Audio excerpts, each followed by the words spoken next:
Kiongozi mzuri ni yule ambaye anasikiliza watu anaowaongoza. Huyu mtu ndio anayefaa kuwa kiongozi.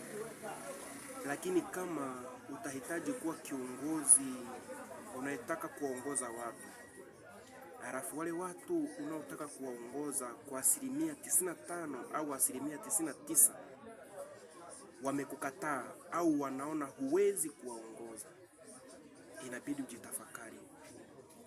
Inabidi ujitafakari na usikubali kuwa kiongozi ambaye utakuja kuwa kiongozi au kiongozi ambaye utasababisha umwagikaji wa damu katika taifa lako.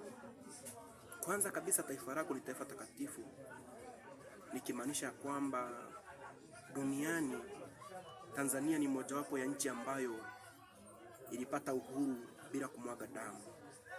Na kuna viongozi waliopita kuanzia awamu ya kwanza mpaka awamu ya 5 wameacha nchi ikiwa salama.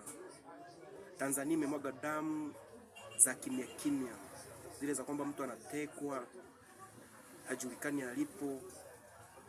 Hivyo yani, hizo ni damu ambazo zilikuwa zinamwagika tangia hapo nyuma. Watu walikuwa wanatekwa kweli.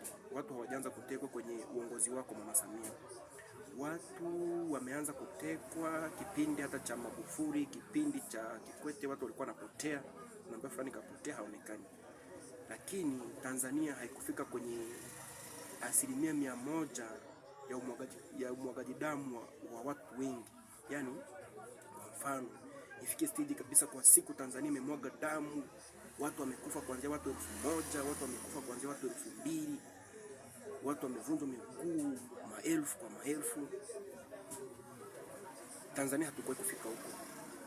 Na mimi nikusihi kama mama, usikubali kwenye uongozi wako Tanzania ikamwaga damu kwa kiwango hicho, kwa sababu mtu akionywa mara nyingi na akishupaza shingo mara moja huvunjika.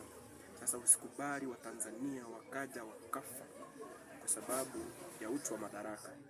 Mimi ninafahamu na ninajua umekuwa rais wetu kwa miaka 4 mfululizo, umetuongoza.